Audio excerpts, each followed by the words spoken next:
1989 में बरगद छाप था। उसके बाद जो है चक्कर छाप आया। 1995 में राष्ट्रीय जनता दल का ललटेन छाप। कौम के लिए, समाज के लिए, सबके लिए रात दिन इनका बराबर रहता है। लेकिन अगर पार्टी में कोई अच्छा ओहदा इनको मिल जाता है। सलाम दोस्तों, आप देख रहे हैं तेज़ बिहार न्यूज़। हमारी टीम इस वक्त मौजूद है फतुल्ला गांव में और इसका ब्लॉक पड़ता है सदर और ज़िला है दरभंगा। आप देख सकते हैं कि हमारे पीछे एक बोर्ड लगा हुआ है। चलिए मैं बोर्ड को पढ़ करके सुनाता हूँ आपको। राष्ट्रीय जनता दल बिहार अक़लियत सेल के जनरल सेक्रेटरी जनाब मोहम्मद ज़ुबैर आलम साहब की रहायशगाह पर। जी हाँ, जो राष्ट्रीय जनता दल अक़लियत सेल के जो जनरल सेक्रेटरी हैं जनाब मोहम्मद ज़ुबैर आलम साहब, उसके रहायशगाह पर हमारी टीम इनकी रहायशगाह पे इसलिए आई है कि आजकल कुछ मामलात लोगों के अंदर आ रहे, कुछ चर्चे हैं, कुछ बातें हैं। उन्हीं बातों को जानने के लिए हमारी टीम यहाँ पहुँची है और वो सारी बातें जान करके आप तक शेयर करने की कोशिश करेंगे। तो चलिए हम धीरे धीरे उनके रहायशगाह के अंदर जा रहे हैं और मिल करके बातचीत करते हैं। सर, आपका हमारे तेज़ बहार चैनल में खैर मकदम है, इस्तकबाल है, स्वागत है। बहुत बहुत शुक्रिया आपके चैनल का। आपने मेरे घर तक आ गए हैं, आपका बहुत बड़ा एहसानमंद है और आपके चैनल का शुक्रिया गुजार हूँ। सर, हम ये जानने की कोशिश करते हैं या हमारी टीम भी ये जानने की कोशिश करती है कि चूँकि मेरी जानकारी के मुताबिक, मेरे इल्म के मुताबिक 25 से 30 साल तक आप जो है राष्ट्रीय जनता दल में खिदमत अंजाम दे रहे हैं और जहाँ तक होता है लोगों की खिदमत करते हैं, पार्टी के ज़रिए से भी खिदमत करते हैं और अवामी सतह पर भी खिदमत करते हैं। उसके बावजूद भी जो आपको ओहदा मिलना चाहिए, जो पोस्ट मिलनी चाहिए, जो पार्टी की तरफ से जो सम्मान होनी चाहिए, वो नहीं मिल पा रहा है। और ये सिर्फ मैं नहीं कह रहा हूँ, आपकी जो पार्टी के जो लोग हैं उनसे भी हमारी कुछ लोगों से मुलाकात थी, उन लोगों का भी यही कहना है। तो मैं चाहता हूँ कि मैं आपकी ज़बानी सुनूँ, क्या ये उनकी बात है, आपकी पार्टी की बात है, ये सही है जिस हिसाब से आप खिदमत दे रहे हो उस हिसाब से आपको पोस्ट नहीं मिल? हम 1989 से ऑलरेडी कार्यकर्ता के रूप में हैं और उस टाइम में जो है 1989 में बरगद छाप था। उसके बाद जो है चक्कर छाप आया। 1995 में राष्ट्रीय जनता दल का ललटेन छाप हुआ। मैंने वो कार्यकर्ता हूँ कि ज़मीन से लेके, ब्लॉक से लेके, जिला से लेके पटना, दिल्ली हर रैली को ये किया और जो भी मेरे पार्टी के एमपी आए, विधायक आए, उनका मैं सम्मान किया और मैंने 30 साल कंटिन्यू राष्ट्रीय जनता दल में हूँ। मैंने अपनी लाइफ को गंवा चुका इस पार्टी में। जो कभी किसी चीज़ में वो कार्यकर्ता नहीं, उनको पद दिया गया और आज तक हमको 30 साल में राष्ट्रीय जनता दल से कोई पद नहीं मिला।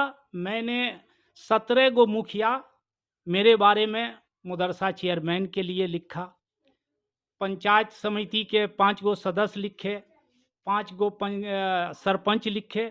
मैंने इस पार्टी में इतना वफादारी किया, हर संघर्ष किया, रोड जाम करवाया, जिला में पहुंचाए, लोगों को गए और एमएलए हम लोगों के रीजन में एमएलए रामचंद्र पासवान थे, जगदीश चौधरी थे 2 बार।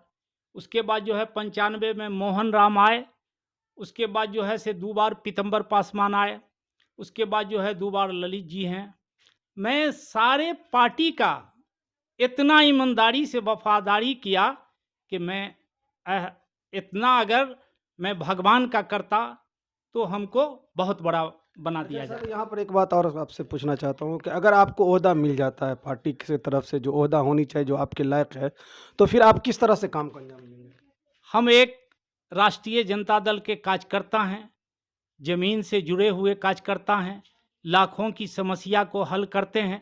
अगर हमको पार्टी उस लायक बनाता है किसी भी चीज़ का चेयरमैन, तो मैं इंशाअल्लाह ताला आपसे वादा करता हूँ, आपके चैनल से वादा करता हूँ कि मैं पार्टी के लिए, लोगों के लिए सिर्फ भलाई का रास्ता देखूंगा।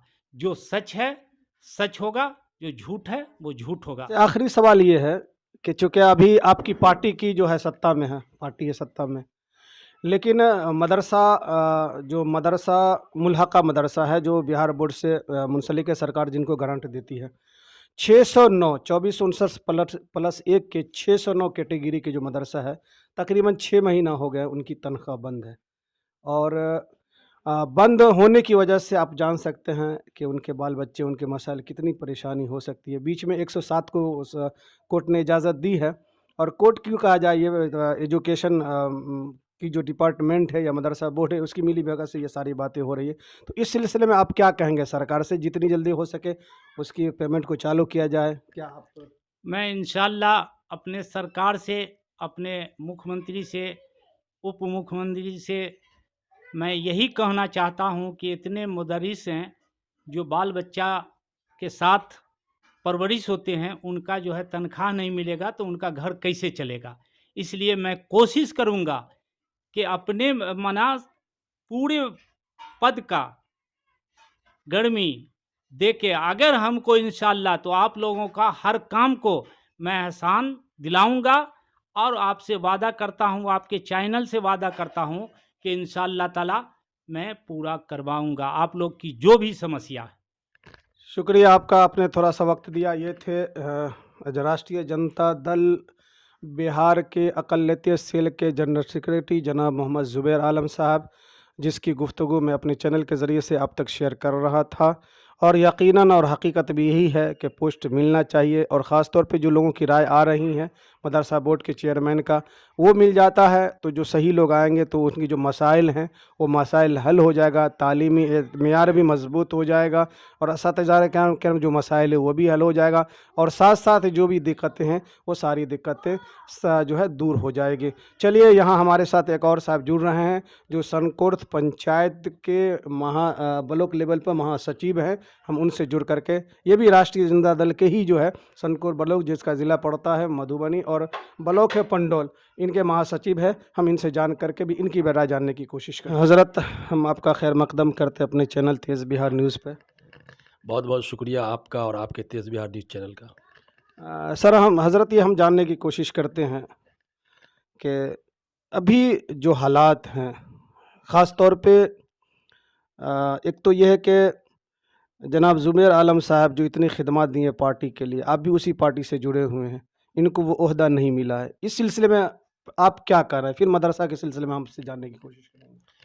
देखिए, ये बात तो बिल्कुल तय है कि जनाब मोहम्मद ज़ुबैर आलम साहब की जो पार्टी के तई जो ईमानदारी का जो इन्होंने सबूत दिया है, और जितनी इनकी खिदमात हैं वाकई 25-30 सालों में, तो यकीनन इनके खिदमात को देखते हुए इनको किसी अच्छी जगह पे, किसी ऐसी जगह पे इनको सरकार को चाहिए कि इनको बहाल किया जाए, जो आज बगैर पार्टी में किसी ओहदे पे नहीं रह कर के भी माशाल्लाह ये बहुत खिदमत कर रहे हैं।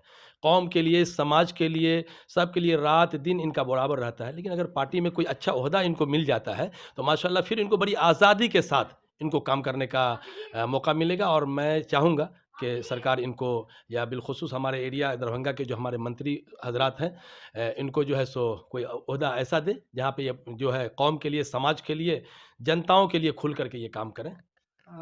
कुछ पार्टी के कुछ लोगों की जो राय आ रही है और कुछ पब्लिक की भी राय आ रही है कि इनको मदरसा बोर्ड का कुछ ओहदा दिया जाए, चाहे ओहदा जो भी हो, खास चेयरमैन हो या और भी कोई भी हो। इस सिलसिले में आप क्या कहना चाहेंगे? देखिए, ये तो यकीनन मानो मैं देख रहा हूँ कि मदरसा बोर्ड के तईं ये बड़े बेदार हैं, और मदरसा बोर्ड के जो मसाइल हैं, जो उलझे हुए हैं, उस पे भी इनकी बड़ी नज़र रहती है। तो बहुत अच्छा होता उस ओहदे पे अगर जनाब मोहम्मद ज़ुबैर साहब को अगर बहाल किया जाता, तो हमें उम्मीद है कि मदरसा बोर्ड में बहुत बड़ी बेदारी आएगी। शुक्रिया। चलिए, आखिरी सवाल आपसे ये है कि 609 मदरसा जो कैटेगरी के, उसकी तनख्वाह 6 महीना से बंद है। जैसा कि मैंने ज़ुबैर आज़म साहब से भी हमने कहा, आप भी उसी पार्टी से जुड़े हो, तो अब मैं भी चाहता हूं कि अपनी पार्टी को अपनी ज़बान से, चूँकि आप जान सकते हैं कि जब एक महीने की तनख्वाह अगर रुक जाती है तो क्या हाल होता है। यहाँ 6-6 महीना की तनख्वाह रुकी हुई है, 6-6 महीना की तनख्वाह रुकी हुई है, और 107 को दिया गया, बाकी और मदरसा यूं ही पड़े हुए हैं, फिर भी जो ग्रांट अब तक नहीं मिला ढंग से और फैसला नहीं हुआ। इस सिलसिले में आप क्या कहेंगे? देखिए, ये तो बड़े अफ़सोस की बात है कि मदरसा बोर्ड में हमारे जो कुछ मदरसे को जो स्टाफ़ हज़रात हैं, कुछ बहुत सारे मदारिस हैं, उसके तनख़्वाहें रुकी हुई है। ये बड़े दुःख की बात है। अगर कोई मसाइल इसमें पैदा हुआ था, तो सरकार को चाहिए कि उसकी इंक्वायरी करे, ना कि तनख़्वाह को रोक दे। ये तनख़्वाह रोकना हमारे समझ से बहुत बड़ा ज़ुल्म है। तब मैं हमारी गुज़ारिश है, अनुरोध है, जैसे हमारे इस एरिया में हमारे ललित यादव जी हैं, हमारे मंत्री हैं, हमारे मधुबनी में समीर कुमार महासेठ जी हैं, जो हम लोगों के बड़े ख़ास हैं, बड़े प्रिय हैं।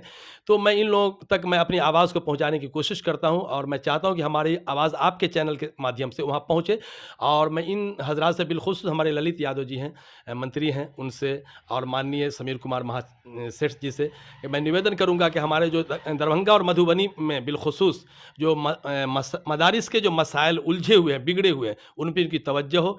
और हमारे जो ललित यादव जी हैं, हमारे दरभंगा ग्रामीण से, तो हमारे ज़ुबैर साहब के बड़े अच्छे उनसे यानी फैमिली रिलेशन है उनका। ज़ुबैर साहब का और ललित यादव जी जो हमारे मंत्री हैं ग्रामीण के, दरभंगा ग्रामीण के, उनका एक फैमिली रिलेशन है।